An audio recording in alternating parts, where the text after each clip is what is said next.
your future and our futures in your hands.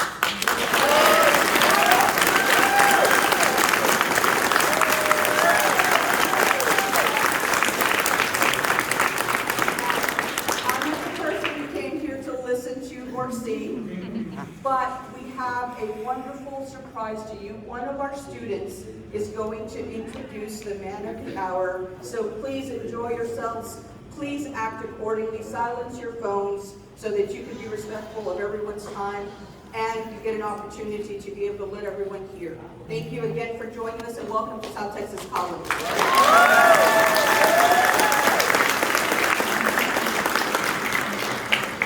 Cynthia. Good evening, everyone. I am Rosalinda Adames, president of the Political Science Club at South Texas College. First, let me remind you that there will be an important election in November of this year, which includes the office of the governor of our state. I want to appeal to you to be engaged and learn about the candidates and their positions on issues and the problems facing our state. In that light, the Political Science Club is happy to welcome one of those candidates to our campus, Mr. Beto.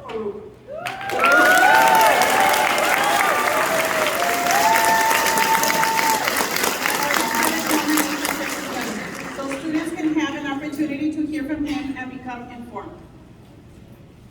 Mr. Beto, we appreciate you taking the time to visit South Texas College to meet with us, the students. Before I hand over to you, I would also like to recognize the South Texas College board members. Thank you for coming.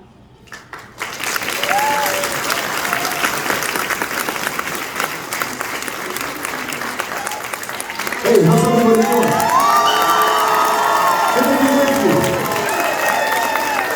Thank you all for the opportunity to join. And I want to say thank you to Rosalinda, to Rose, for welcoming us, to each of you, for taking some time to come out and to welcome a friend from another part of the border, from El Paso, Texas, where we've got some folks who know where El Paso is. Hey, thank you. Thank you for coming out. Been there. It means a lot to me to be here. And when we first launched this campaign for governor of the state of Texas, one of the very first communities that we chose to visit was this one. As you all know. The Gremlin. Yeah. I was there. As you all know, this is not a part of the state that often gets statewide candidates or elected officials coming out, certainly not to celebrate what is amazing about this community. It's a little bit harder to get to than the rest of the state. And as I counted the DPS troopers as I drove down from Laredo, Texas today, it also makes you drive the speed limit as you come in, because it gets very expensive otherwise. But it's a place that I love, and we didn't just come here once when we launched this campaign in November. We have come back time and time again. This is actually our fourth visit to the Rio Grande Valley since we launched this campaign. We love being with you all. And I love everything about this community. First and foremost, the people who are here. There is no one more kind or stronger or more proud of their community than those who are here with us today. Those that I've met in my travels and journeys throughout the Rio Grande Valley over the last 5 years. There is a fierce pride and a desire to tell the story of this community, not just to others who live here right now, not even just to other people in the state of Texas, but to those throughout the rest of the country and the wider world beyond. You want people to see the natural beauty of this community, this river that joins and does not separate these two people and these two countries on either side of the border. You are proud of the fact that this is a community of immigrants because you understand that those who choose to come to this country do better for themselves, yes, that's for sure, but they also do better for all of us in the things that they create, that they make happen, in the success that they produce, not just for themselves, but for the community, the state, and the country beyond. This is one of the safest cities in the United States of America, as is Laredo, as is El Paso, not in spite, but because we are cities of immigrants who recognize what is our strength and the key to our success. And yes, also our security and our safety. We understand that the border is primarily not a threat, but it is an opportunity.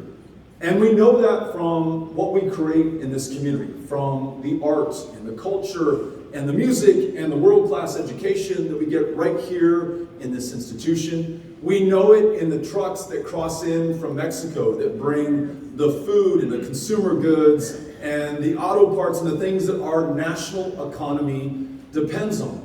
More than 6 million jobs across the United States of America depend on what crosses in through our ports of entry, say at the FAR Reynosa Bridge, or in Laredo, or El Paso, or other ports of entry here in the state of Texas.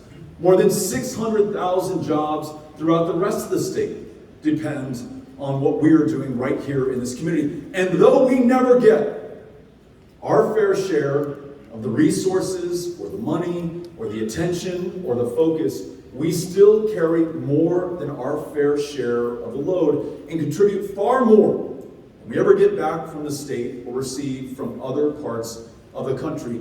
And we're rightfully and understandably proud of that. But here's what we cannot stand, and what we will not accept, and we will not take, and which I will not allow to happen when we win this election and I become your governor after November 8th, 2022.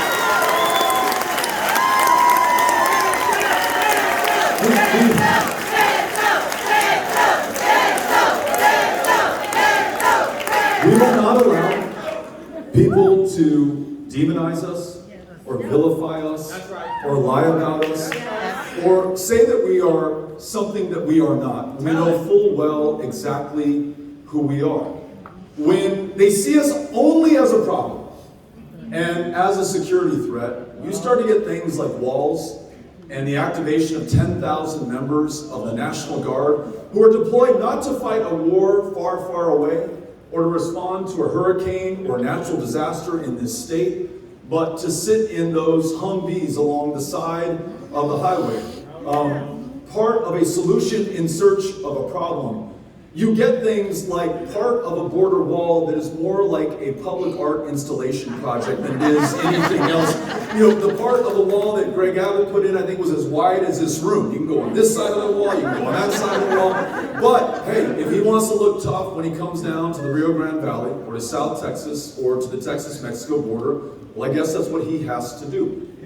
You get things like 100% DPS inspections on all northbound truck traffic through our international ports of entry. Now, I don't know that I need to tell anyone about what that does to our economy here, but just give me the privilege of repeating this for those who may not be on the same page. All that trade that comes through our ports of entry, that supports all these millions of jobs throughout the country, it's only possible when we have the flow of safe and legal truck traffic in through our ports, with Greg Abbott stopping literally every single truck for an unnecessary safety inspection. Under the guise of public safety and security, though those DPS troopers cannot look into the cargo holds for illegal drugs or human beings who are being trafficked, he's able to maybe score some political points for those who are persuaded by those kinds of theatrics, but he is killing this border economy. He is destroying jobs throughout the state of Texas at a time that we already have way too much inflation. Having those trucks sitting and idling on the bridge, crossing once every 3 days instead of 3 times in 1 day, that's a supply chain problem right here of his making. That's more inflation that the governor of Texas is causing. And when you go into the grocery store and see higher prices for everything that you want to buy, from bacon to produce to anything else that allows you to feed yourself and your kids, you have one person to blame, and that is Greg Abbott. That's what happens when you see the border as a problem. That's what happens when you see us as a threat. That's what happens when you describe us as something that is going to come and get the rest of the state. And beyond the jobs that it costs, the inflation that it produces, the supply chain problems that it exacerbates, it can also turn deadly. And I gotta tell you this, and it is tough to talk about, but it's important that we all understand.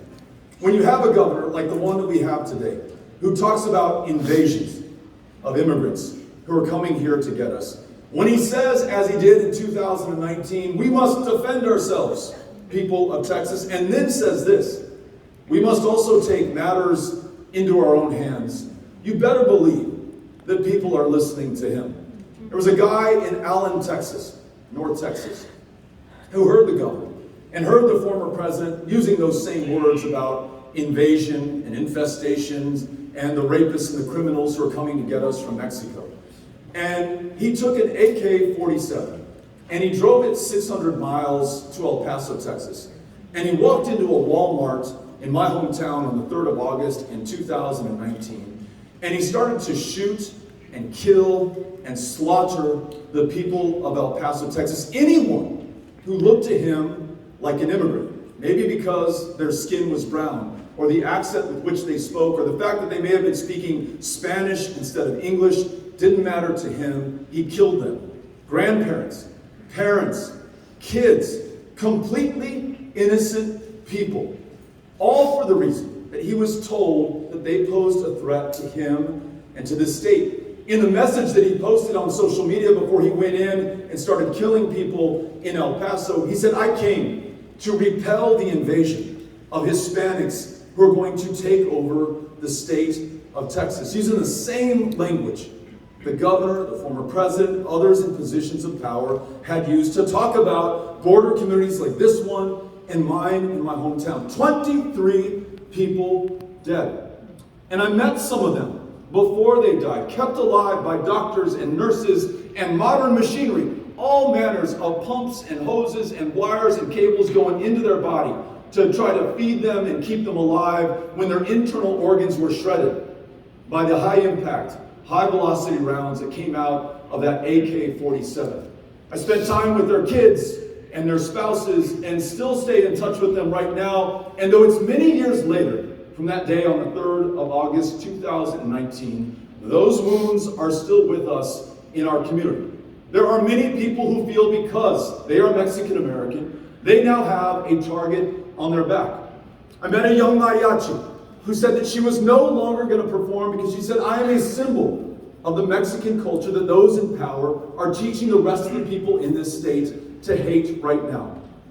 I say all of this to remind you of the cost and consequence of someone who does not understand us on the border, someone who hates us on the border, someone who tries to sow fear and anxiety and hatred among other people across this state and throughout this nation.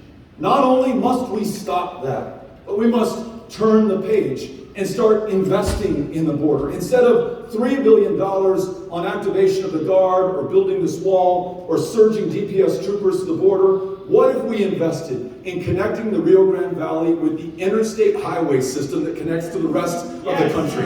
What if we make sure that school teachers who are underpaid by more than $5,000 a year in the state get honest hours for honest day's work that they do here? What if, in a state that is the least insured in the nation, here we sit and stand in the least insured part of that state, where the largest provider of mental health care services is the county jail system, where there are people among us who are dying of diabetes. Although insulin has been around for more than 100 years and is incredibly cheap to produce, but for the lack of insurance, they will succumb to that at an early age because we have not formed the political will to do something about it. What if, instead of scaring people or spending money on solutions in search of problems, we invested in healthcare, expanded Medicaid in the state of Texas, made sure anybody who needs to see a doctor or fill a prescription or see a mental health care provider is able to do that right here in the Rio Grande Valley. There is so much promise, so much hope, and so much potential here. You all know that. You are it right now. I see it every time I'm here. As governor, I want to make sure that we unleash that. I'm going to speak with pride about the people of the border. Those who I live with in El Paso, those kids that Amy and I are raising in my hometown, and yes, the people here. And not just those of us who come out tonight, and I'm grateful that you did, but those I've had the chance to visit with in their communities, in their colonias, who say, hey Beto, Lived here in this house on this street for 20 years. It's never been paved. Never had a street light. Every time it rains, it floods right here. I pay my taxes. I live by the rules. I follow the law just like anybody else. Why am I treated like a second-class citizen in my own state and in my own country? Well, when I'm governor, I'm going to make sure that the resources of the 9th largest economy on planet Earth, the state of Texas, flow evenly and equitably to every part of the state, including, importantly, the Rio Grande Valley. You have my commitment in that going forward.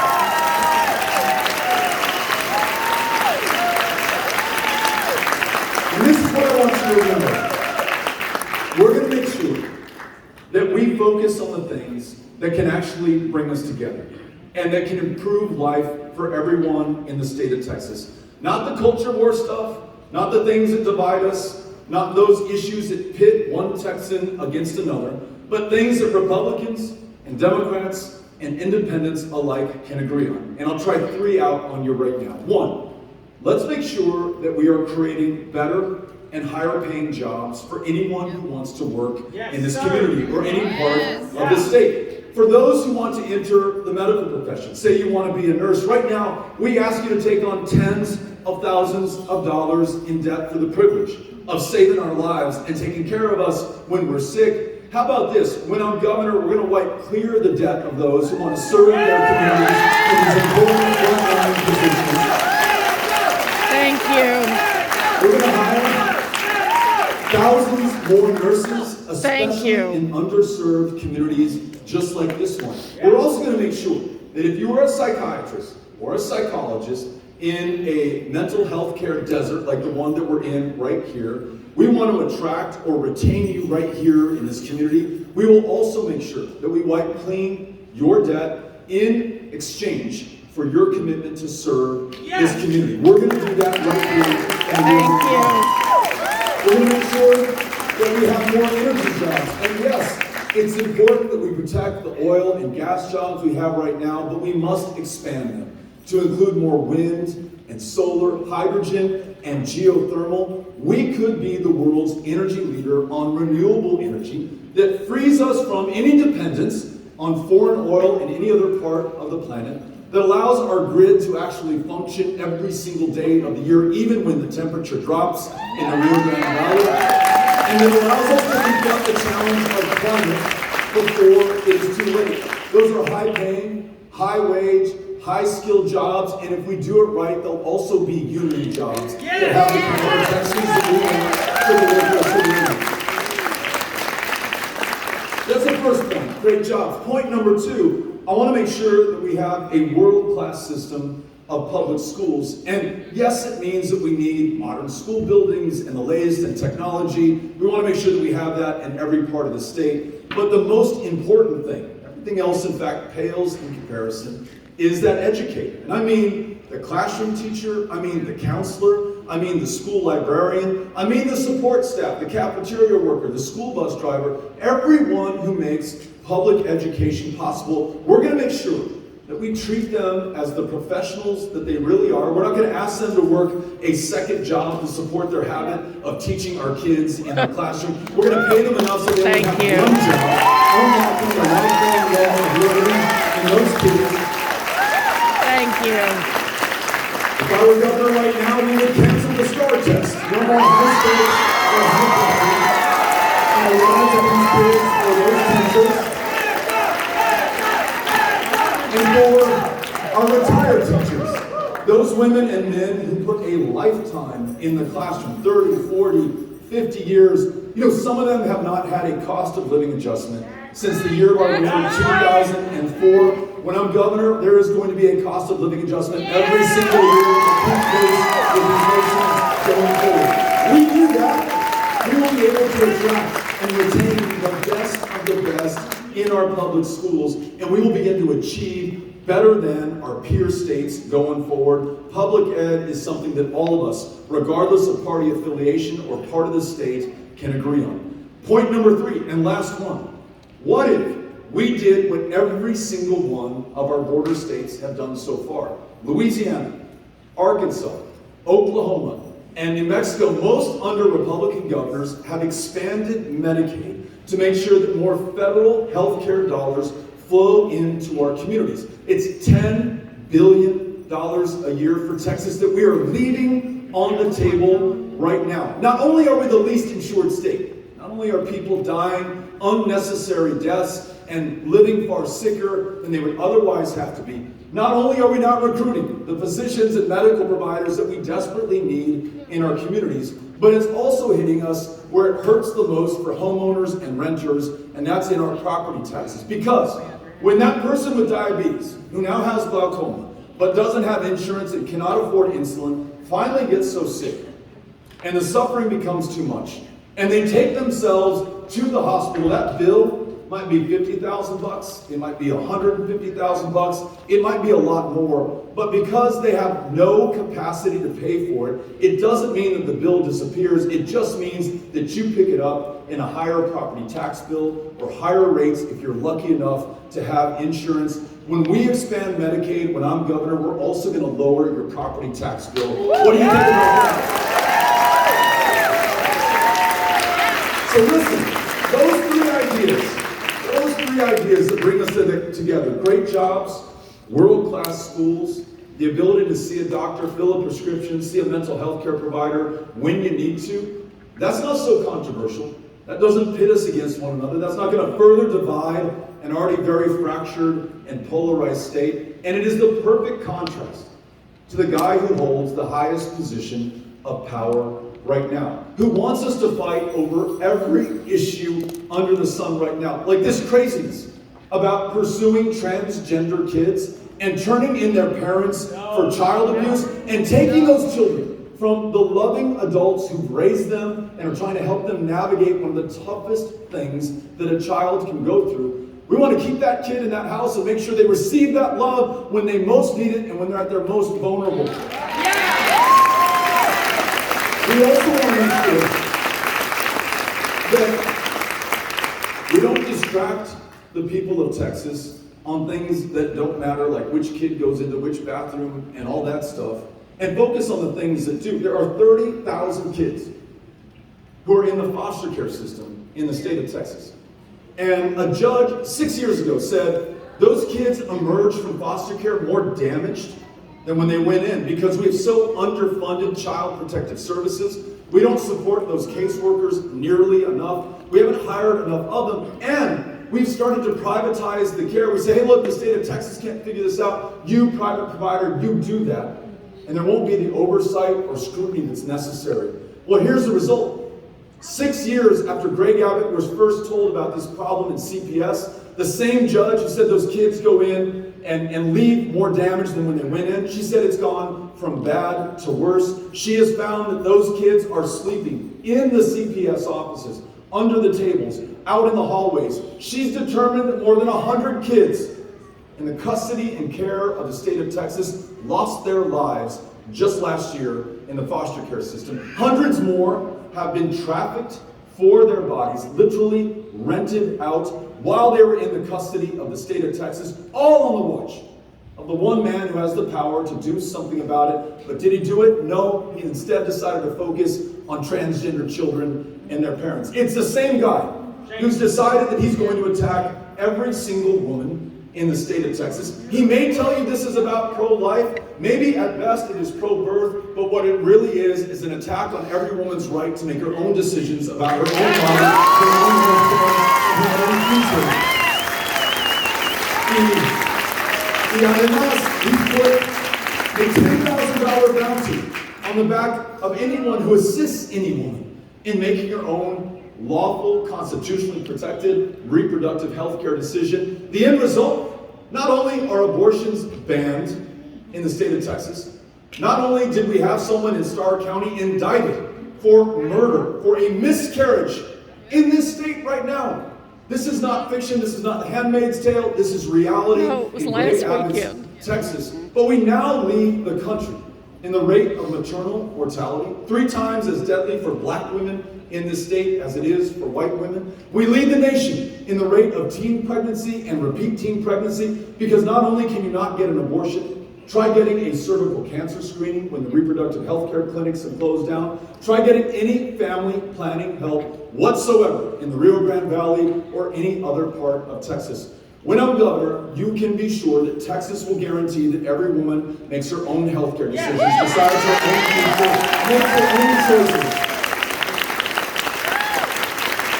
In Greg Abbott's Texas, he refuses to trust the voters with the outcome of the elections. He's literally deciding, choosing who will be allowed to vote going forward. 7 million of our fellow Texans did not vote in 2020. Not because they're not lazy, not because they're lazy or that they don't love our democracy. It's because we have the most restrictive voting laws in the United States of America, and they are targeted at some communities more than they are other communities. There was a 95-year-old veteran who tried to vote in the primary elections that we just had last month. This is a guy who put his life on the line fighting fascism in World War II, defending democracy at home, and had his mail-in ballot rejected not once but 3 times in the state of Texas. If anyone has earned the right to vote, it is that guy, and it is every veteran who swore an oath not to a political party, not to a person in power, but to the Constitution and to this democracy. I'm going to make sure that when we win this and when I'm governor, there is no obstacle in your way, whether you're Republican or Democrat, in freely and fairly casting your ballot and choosing the representative of your choice each and every single time. But if we're going to do this,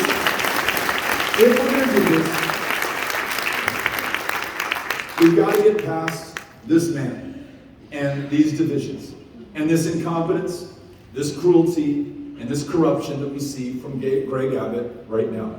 And the only way that we're going to do it is with one another. There is no cavalry riding from outside to our rescue here in Texas. We must accept that we are the cavalry that Texas needs right now. And so in addition to coming out today, for which I am so grateful, and showing up each and every time that we're here, I need us all to do more. In addition to voting and getting our friends and relatives and classmates and colleagues registered to vote, I need you to sign up with us to make sure that we're knocking on the doors of those 7 million, hundreds of thousands of whom live in the Rio Grande Valley, to invite them into this democracy and ensure that they participate in this next election. And wouldn't this be some profound political and poetic justice if the very people targeted for suppression ended up being the margin of victory when we win this thing? Hallelujah.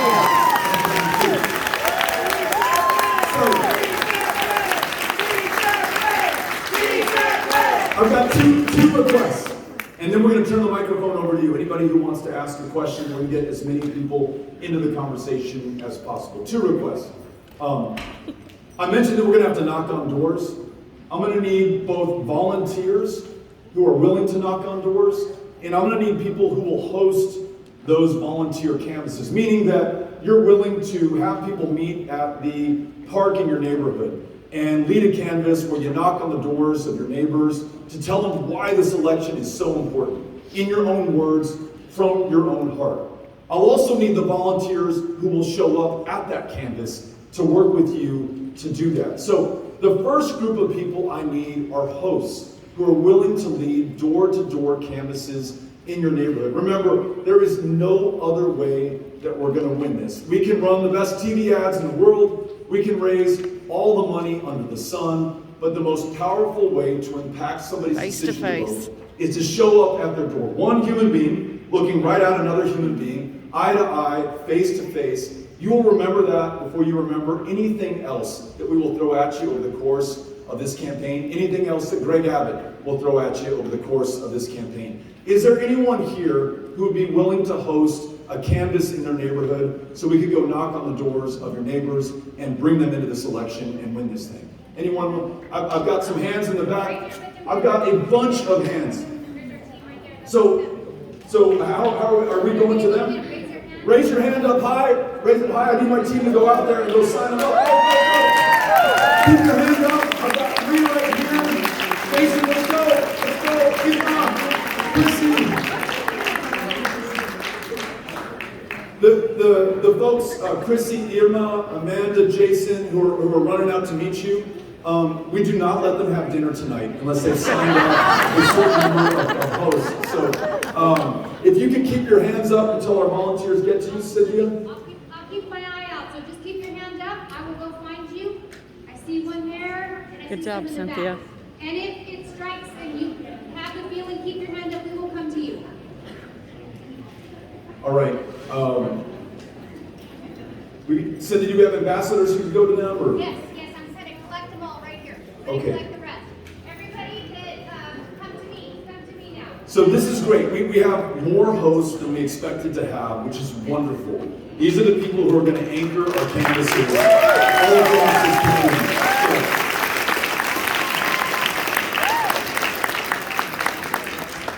So, now, this is the other request I have. Now I need the volunteers who are going to show up to the canvases that these people are hosting. If you are willing to volunteer, there's an easier process. You don't have to raise your hand. You just need to get on your cell phone and you need to text the word Texas to 20377. If you'll do me a favor, if you're willing to volunteer on one of these canvases, text Texas to 20377. Cynthia, is that it? That's it, and we have, if you want to host for us, come right over here. If our team hasn't come to you, come right over here and we will get you signed up. Thank you so much. So we want to thank the hosts. We want to thank everybody who's texted the word Texas to 20377. We will connect you with one of those hosts, and then we'll put you to work, knocking on doors. And here's the beautiful thing. On the night of November 8th, given everything that's at stake, that's on the line, the odds that we're up against, you are going to have a clear conscience. You have done everything within your power to make sure that we win this election, bring it home for the people of Texas, and have something to celebrate on that night. You with me on this, guys? Hell yes. Thank you all so much. Cynthia, let's take some questions. All right. If you'll raise your hand, we'll bring you the microphone. You can ask a question or make a comment. I will come to you, and I'm not even going to make you sign up as a host. I still will take your question. So I want to help you win for governor, but like this. So I want to help you win for governor, but I'm just a student. But I do want to volunteer at the best a student can do, like maybe just like form a student group or something like that. So how can a student help out, like at best or? I love this question because when we showed up on college campuses just like this one in 2018, and we did it against the advice of all the political consultants and the smart people in the state of Texas who said, hey Beto, don't waste your time with young people because young people don't vote. We ignored that advice. We showed up anyhow. Young voter turnout in the 2018 election was up 504% from the previous midterm election. So, since you're asking, we would love for you, and I'm going to ask my team, Irma or Amanda or someone on my team, Angela's right there, to sign you up. We would love your help to become a volunteer deputy registrar, which allows you to register voters in Hidalgo County who have just turned 18 or 19 or 20 or older than that for that matter. As long as they're U.S. citizens and otherwise eligible to vote, you can get them onto the rolls. And then we want you to bring in other student leaders to join you in that effort. If you are willing to, we would love for you to captain this effort right here on this campus. Sound good? All right, thank you. Another thumbs up.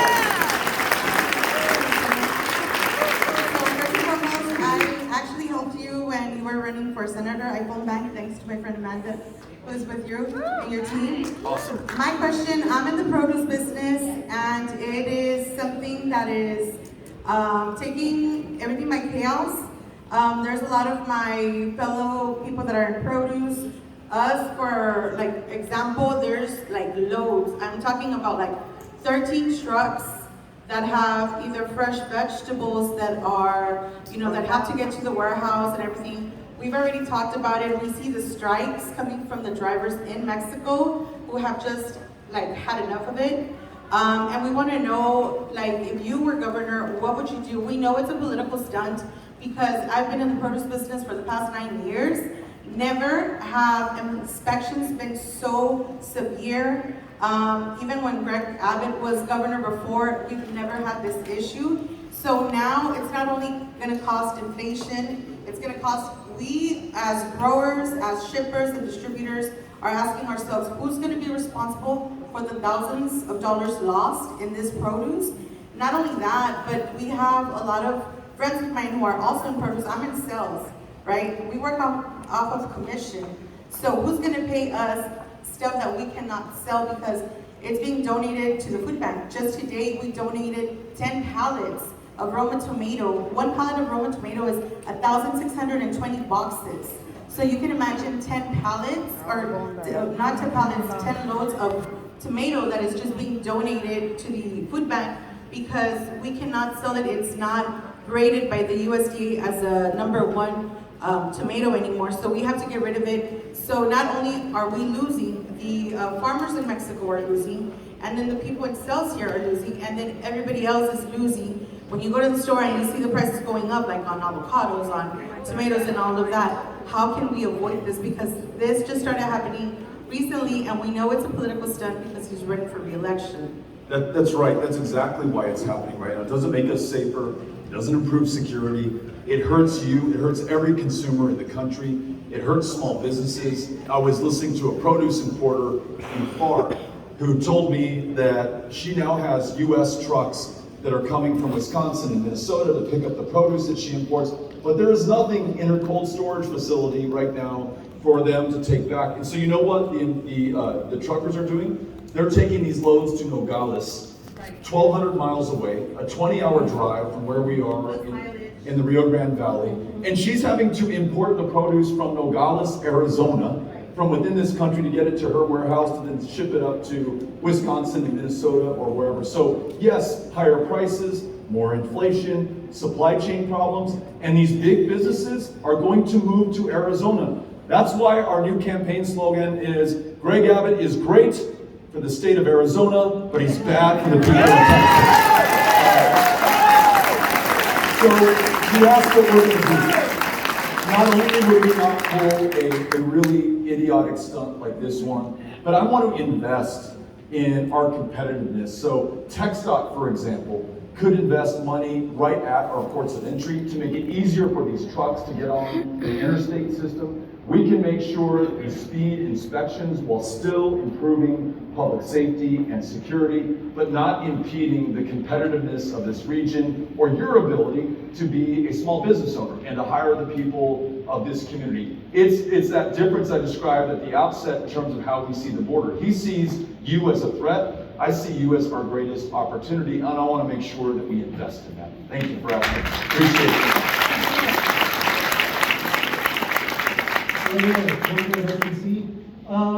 My question is, what would your strategy be to reach more independent and Republican voters, and to let them know that all these bills that are getting passed by these Republican lawmakers are nothing more than manufactured culture war garbage? That's what I want to know.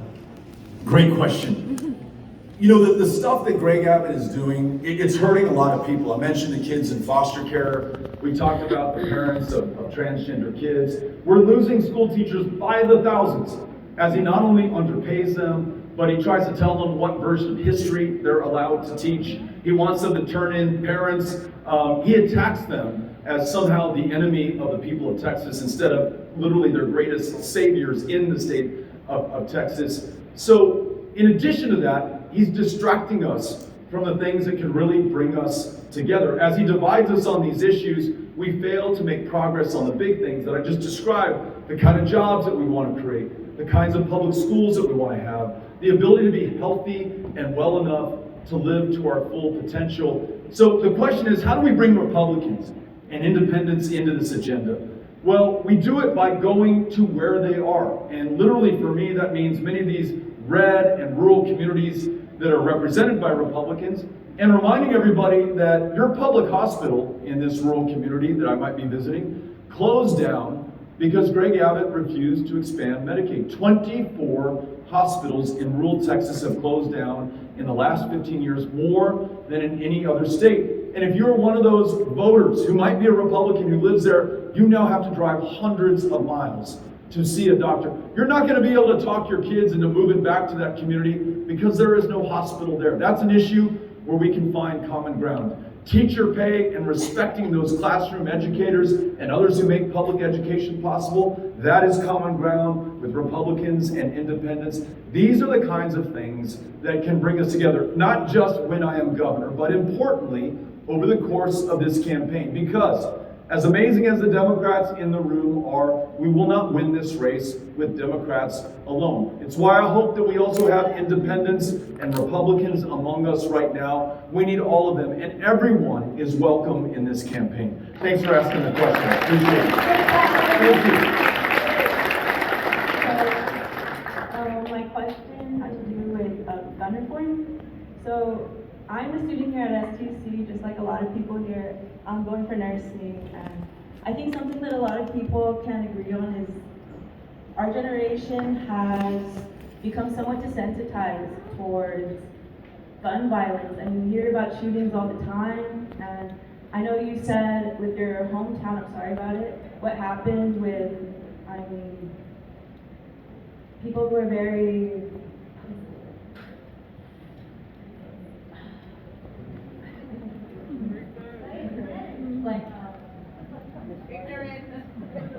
like super crazy. I don't know, like they're crazy local. I just want to know what your plans are for gun reform, how we should deal with this problem.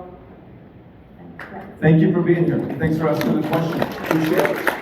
So, look, like most of you who are from Texas, I grew up using guns for hunting. They were in the home for self-defense. My great uncle Raymond was a sheriff's deputy. In fact, he was the captain at the El Paso County Jail, and he won the Sharpshooter Award. And it was the thing that he was most proud of. And so when my sisters and I first learned to shoot, he was the one who taught us.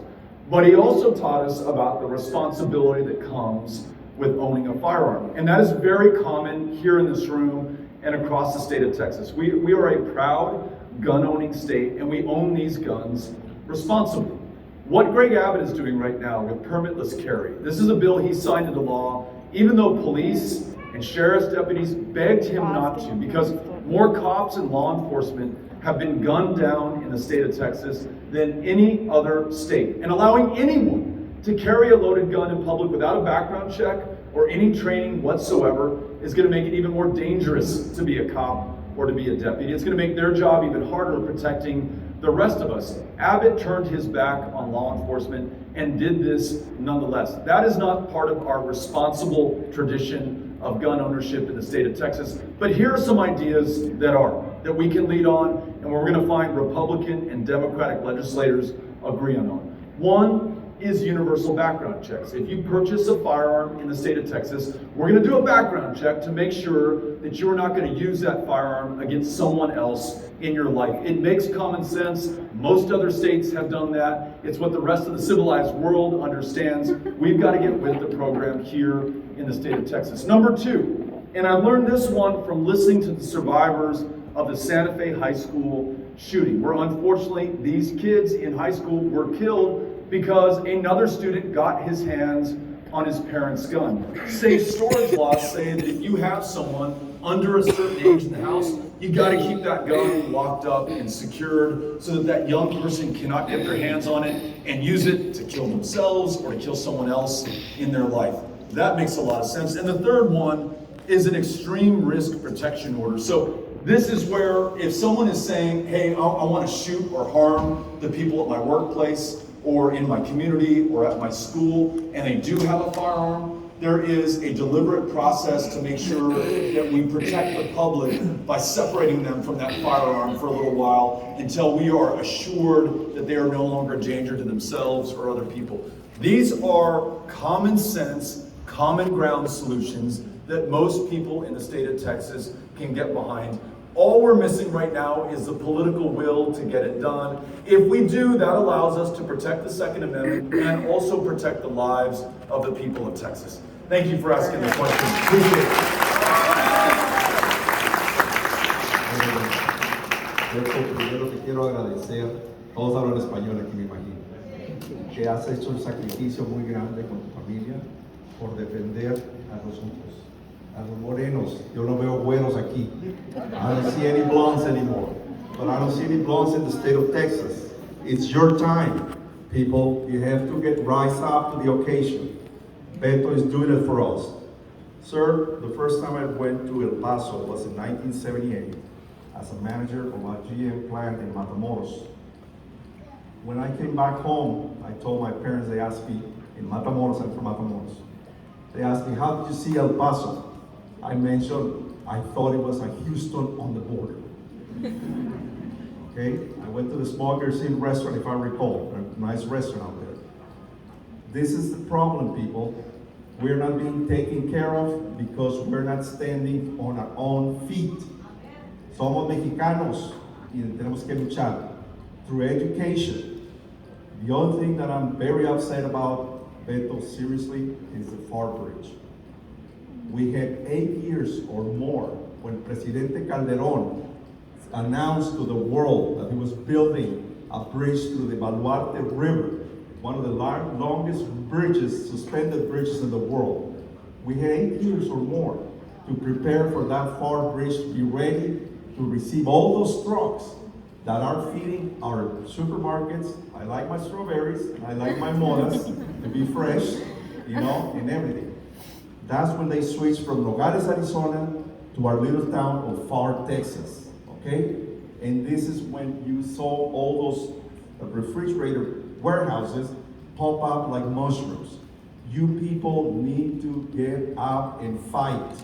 You need to do it consciously. You need to do it smartly. Beto is doing a great sacrifice. I've never met him. Don't believe that I'm doing this for a reason. But I'm very upset of what is happening at the FAR bridge right now. That has to be on the news cycle all over the world. We fought, we started free trade, and now we're stopping it for some stupidity of somebody who does not want to live and go home and let somebody else lead the state the way it should be, to fight for you. Beto, gracias. Thank you, sir.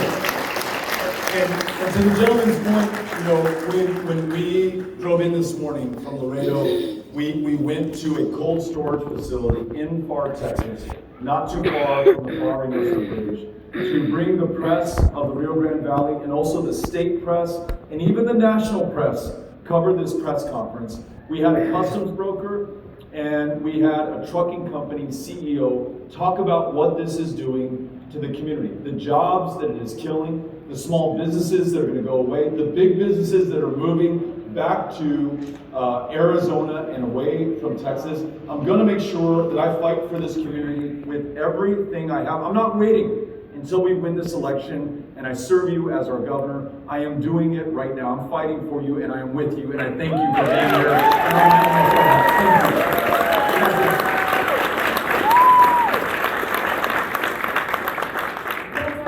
I've been down here for 18 years. This is my community now.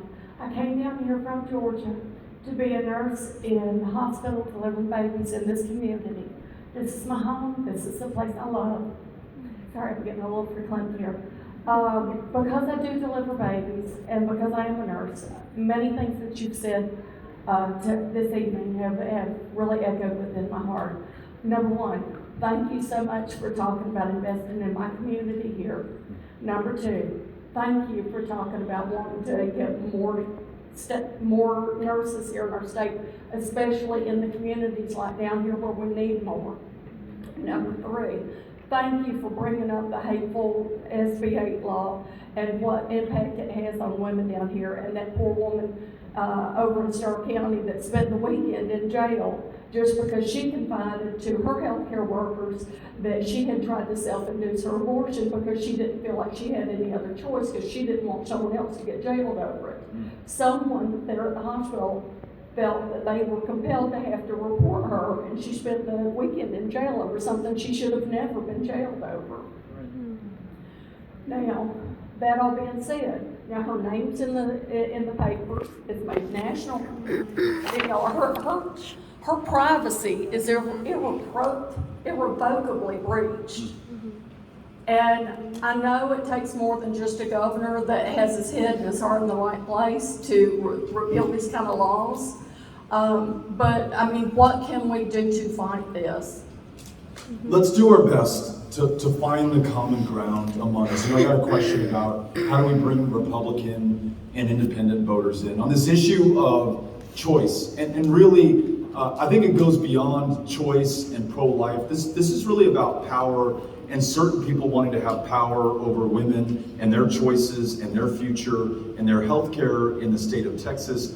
But when I talk to my mom, who I may not see eye to eye on this, I was raised very Catholic. She is as devout as they come. And we may not agree on every part of this, but when I remind her about the crisis in maternal mortality in this state, because we've closed down all these reproductive health care clinics, the rates of teen pregnancy and repeat teen pregnancy, we lead the nation in that. She says, hey, Beto, well, that's not good. That's not what we want out of this. And I say, Mom, you're right. So we've got to make sure that we find some common ground on this. And we may not get every single thing we want right away, but we have to do better for the people of the state, and in particular, the women of this state who are under attack, unlike almost any other place, anywhere in the developed world. The irony is probably not lost on you that Mexico has begun to move in the other direction. Just a few years ago in Mexico, if you had an abortion, you would be arrested. If you had a miscarriage, you could be arrested in Mexico. Mexico is now legalizing choice in that country, as Texas is criminalizing it unconstitutionally right now. We've got to make sure that we do not judge anyone who feels differently than we do. These are strongly, personally held beliefs. We must respect one another in that regard, and then seek that common ground. And as you just did, with kindness and compassion and empathy, we share stories like the one of the woman who spent the weekend in jail after a very traumatic experience for her. Nobody wants that for her. I mean, almost nobody wants that for her. I certainly don't. You don't. And I bet you most Republicans don't as well. So let's move forward in that way, because winning is important. That much we agree on. But after we win, we've actually got to get these things done. And the only way we do it is by building some common ground. And yes, that means talking to, listening to, and working with Republicans as well as Democrats. Thanks for asking. Hey, we're to your right. Thank you for visiting McAllen, Mr. O'Rourke. I'm the student body president here, and I see the picture that Governor Abbott is painting of the border. It's a battlefield and we're getting invaded. When, as someone from the community, the border community, you know that's not the truth. Recently, Dr. Solis and the board of trustees reached out to the Reynosa University to try to create opportunities. We see the border as our nosy neighbor. Sometimes they get on our nerves, but we'd rather have nobody else there because we're there to help each other out. So I appreciate that you're from El Paso and can appreciate what the valley is like. So my question, students here didn't go to college to party. They're here because they're looking to make a better opportunity for themselves. Some of them are single parents trying to make a better opportunities for their family. Some students are now the only breadwinner in their family because their parents got laid off. Again, they're trying to make a better opportunity for their families. So we're all just, and I hate to use this cliche, we're not looking for a handout, we're looking for a handout. You mentioned some of the things you'll do once we clearly proclaim you as our governor. Can you review some of those things that we as students at STC can bank on and say, this is why Beto is our man? Yes, thank you. You got it. You got it. Thank you. I love this. So, beyond the benefit that we're interested in for the students here and students in higher education throughout the state of Texas, I want to begin with why it's important for all of us, no matter who we are. There are more people laboring, working under a living wage in Texas than in any other state. That means, the minimum wage here is $7.25. That means they're working not one job, but two jobs, working not one shift, but maybe three. That means they're on public assistance. That means they're sleeping on their parents' couch, or in a friend's basement, or out on the streets, or in a shelter tonight, even though they are working full-time. The best, clearest way, until we're able to raise these minimum wages and ensure more workplace conditions and elevate the role of unions and the right to organize in the state of Texas, is to make sure that we have the skills to compete for those living wage jobs. South Texas College is one of the best examples in not just this state, but in the United States of America for how to do that. When these students complete their course of education. When they have the necessary certifications and credentials that they need, not only are they earning that living wage job, and that's great for them, and we love that, they're better able to shoulder their fair share of the burden, so everyone else's load is a little bit lighter. But then there's this, and I've heard this from so many students at colleges just like this one. They not only have a job, but they have a career. And they have purpose when they wake up in the morning. They know they're going to a place that they are going to make better by their very presence. They have something that excites them about being alive and where they work and who it is that they work with right now. When you're not working 2 or 3 jobs, you have the luxury to feel that and work that way and contribute even more back to your community. So what can we specifically do? I mentioned a few things. If you want to go into nursing, for example, or other in-demand professions like teaching, I want to make sure that cost is not an object, that we clear your path so that you don't take on debt, or if you're working in one of those professions, we wipe clean the debt that you've already taken on. But in addition, y además, I want to make sure that we do this. We are investing in K through 12 education right now in Texas. We need to invest more in those grades, but I want to extend it on either end. I want to make sure that there is full day pre-K in the state of Texas for every kid, and that there is universal community college and associate's degrees for anybody who wants one. We're going to invest in the people of Texas and their ability to get ahead. And some may say, hey, look, that's an expensive proposition, and maybe it is, but it's a whole lot less expensive than failing to invest in people and in their education. Because when we fail to do that, we end up carrying so many of them, not because they're lazy, not because they don't want to work hard, but because they don't have the education, the credentials, and the skills. We're going to make that happen, and this institution is the example that we're going to use. Thank you for being here. Mr. President, thank you. First of all, shout out to Mr. Alan Contreras, Professor Contreras, for bringing us out here. My question is, you kind of hit it at the end there with your last response. I'm all, everybody's all about it, free education and all that, but how do you plan to get the money for that? It's got to come from somewhere, and you're planning on taking away or lowering property taxes. So, also, your stance on medical marijuana. Yeah. Thank you for asking the question. You didn't plan this, but these two things are very much connected.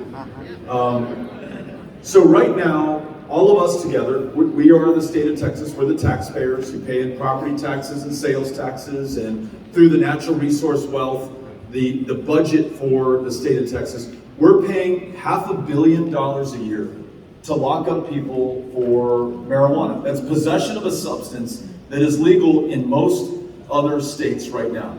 We're locking up veterans who came back from Vietnam with post-traumatic stress disorder, who could be legally prescribed an opioid at the VA to treat that, but who don't want to receive it because they may become addicted to it and they may die from it. But if they want to smoke weed to address their symptoms and make sure that life is a little bit more livable, they are a criminal in the eyes of the law.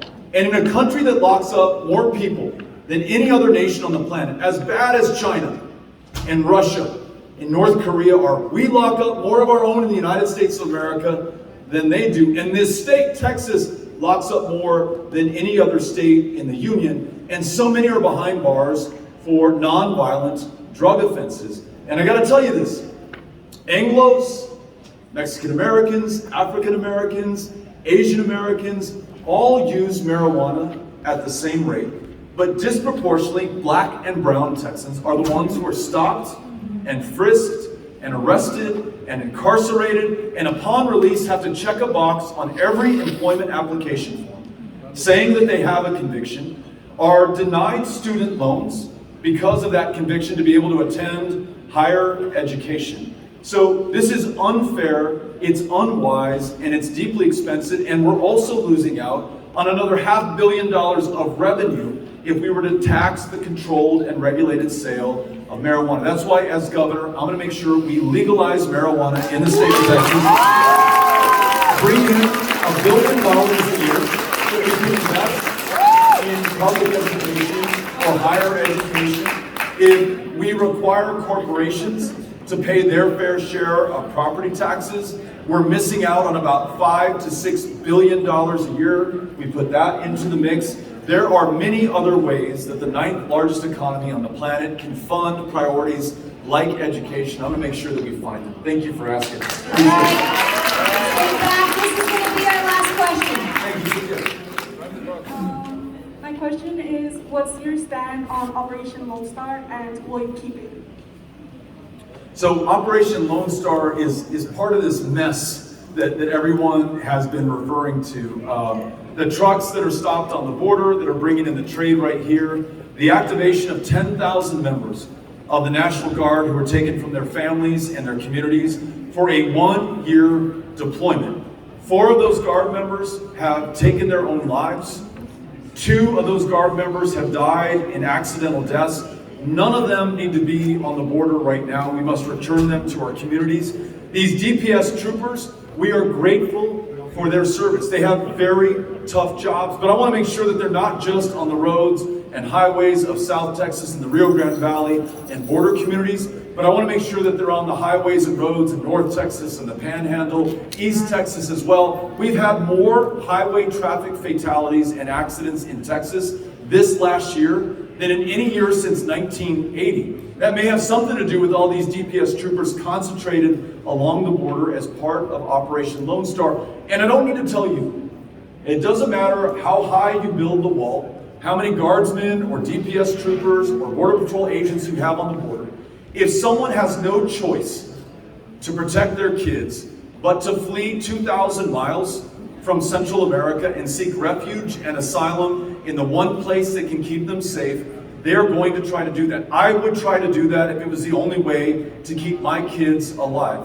We're not going to meet this problem at the border successfully, Operation Lone Star or anything else. We need fundamental, comprehensive immigration reform in this country. We need to address the issues in the home countries from which these people are fleeing right now. We need to assert some leadership in the hemisphere, in the United States, and we need to lead that effort right here in the state of Texas. If we do that, there is no more vilifying, demonizing the border, no more stoking fear about those who are coming here. We can start to live our values with laws that reflect our reality. So no more Operation Lone Star when we win this, and we're going to have a humane border policy that keeps our communities safe going forward. Thank you all so much for coming out here today. We're going to stick around for a little while for anybody who wants to take a picture. As I got escort, thank you very, very much. Adios. Thank you all.